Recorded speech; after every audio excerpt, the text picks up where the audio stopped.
Welcome to my channel. నేను మీ MKS.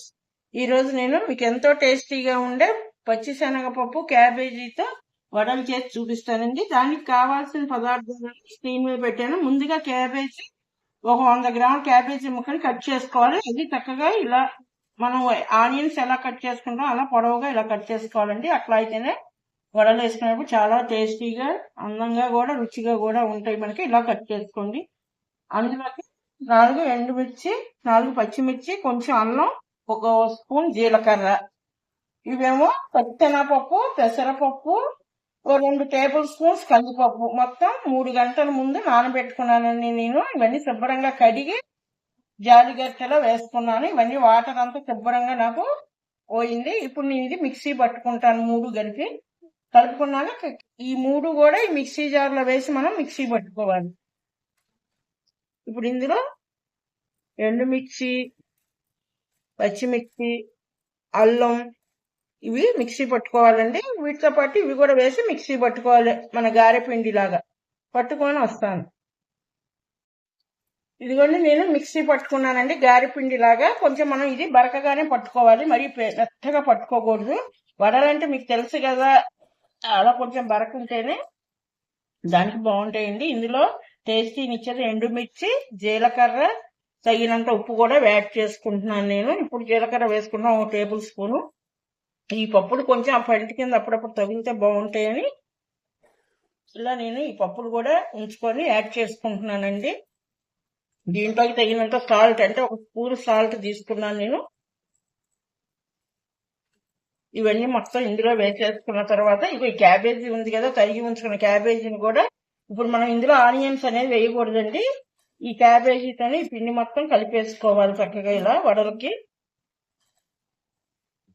మనకి ఈ పిండికి ఎంత సరిపడుతుందో అంతా వేసుకోవాలండి. క్యాబేజీ తురుముని ఉంది కదా అని అంతా వేసేయకూడదు. మనం వేసుకున్న క్వాంటిటీకి సరిపడానే యాడ్ చేసుకోవాలి. ఇదిగో ఇలాగ ఆనియన్స్ ఎలా వేసుకుంటామో సేమ్ అంతే. ఇదిగోండి నాకైతే సగం పట్టింది, నేను సగం వేసాను. ఇదంతా కిందకి మీదకి అంతా కలిసేటట్టు మనం చక్కగా కలుపుకోవాలి. వడలు చాలా బాగుంటాయండి. మనం ఆనియన్స్ అవన్నీ వేసి ఎప్పుడైనా వడలు ఎలా వేసుకుంటాం అట్లనే ఇది కూడా క్యాబేజీతో వడలు ఒకసారి ట్రై చేశాను, చాలా బాగున్నాయి. మరలా ఈరోజు చేసుకుంటున్నాను, అందుకే వీడియో పెడుతున్నాను. మీరు కూడా నచ్చితే ఒకసారి లైక్ చేసి చేసుకోండి. మీరు కూడా వడలు ఎలా చేసుకోవాలో నేను చూపిస్తాను. ఎందుకంటే పిండి అనేది మనం ఇలా కలుపుకోవాలి చక్కగా ఇలా వచ్చేటట్టు. మరి పలచనైతే మళ్ళీ వడ రాదు మనకి, కనుక ఇలానే ఉండాలి. ఇక ఇలా అనుకుంటే ఎలా ఉందో మనకి తెలిసిపోతుంది కదా, అలా ఉంచుకోవాలన్నమాట. ఇది ఇప్పుడు ఎలా చేసుకోవాలో నేను ఆయిల్ పెట్టుకొని డీప్ ఫ్రై చేసి చూపిస్తాను. స్టవ్ ఆన్ చేసి మందపాటి బాండి పెట్టి డీప్ ఫ్రై సరిపడా ఆయిల్ పోస్తున్నాను. ఆయిల్ వేడెక్కింది. ఇప్పుడు నేను వడలు వేసుకుంటున్నాను. ఈ వడకి ఇట్లా నిమ్మకాయ సైజ్ అంత వండ చేసుకొని చేతిలో కరెక్ట్గా చేసుకొని మన అందులో 2 చేతుల్ని కలుపుకొని ఇదిగోండి ఇలా అనుకుంటూ వేసుకోవాలి.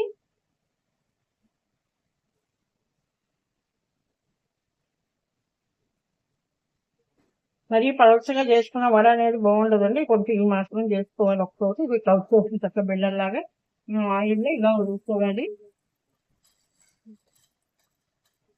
మంటని లోపు ముట్టుకొని ఉంచుకోండి, పెద్ద మంట పెట్టద్దు. పెద్ద మంట పెడితే వడలు అనేది పుల్లి వేగిపోతే లోపల ఉడకదు.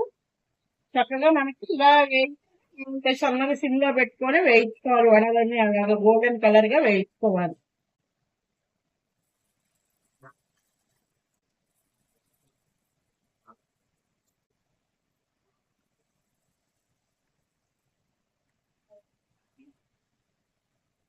ఇవన్నీ ఈ కలర్ వచ్చేంత వరకు మనం చక్కగా వడని సన్నగా సిమ్లో పెట్టి వేయించుకుంటే చక్కగా లోపలికంతా వేగి వడ చాలా టేస్ట్ గా చాలా బాగుంటుంది.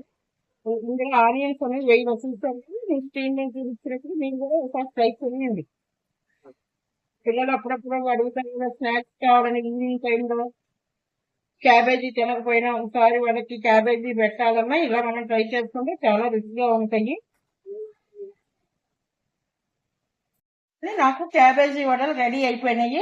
ఇలా టమాటా కచప్తో తింటే చాలా బాగుంటాయి. పిల్లలకైనా కూడా స్నాక్స్ లాగా ఇలా చేసి పెట్టుకుంటే చాలా బాగుంటాయి. ఇవి చాలా బాగుంటాయి. మీరు కూడా ఒకసారి ట్రై చేయండి. నా ఛానల్ ని ఫస్ట్ టైం చూస్తుంటే లైక్ చేయండి, షేర్ చేయండి, సబ్స్క్రైబ్ చేసుకోండి. మా మనవడు వచ్చాడండి. నేను వాడు వెరైటీ అని అడుగుతూ ఉంటే ఇలా ట్రై చేస్తున్నాను. అదే మీకు వీడియో చేసి చూపిస్తున్నాను. మీరు కూడా ఒకసారి ట్రై చేసి ఎలా ఉందో నాకు కామెంట్స్ లో తెలియజేయండి. వడలు అయితే చాలా బాగుంటాయి. Thank you friends.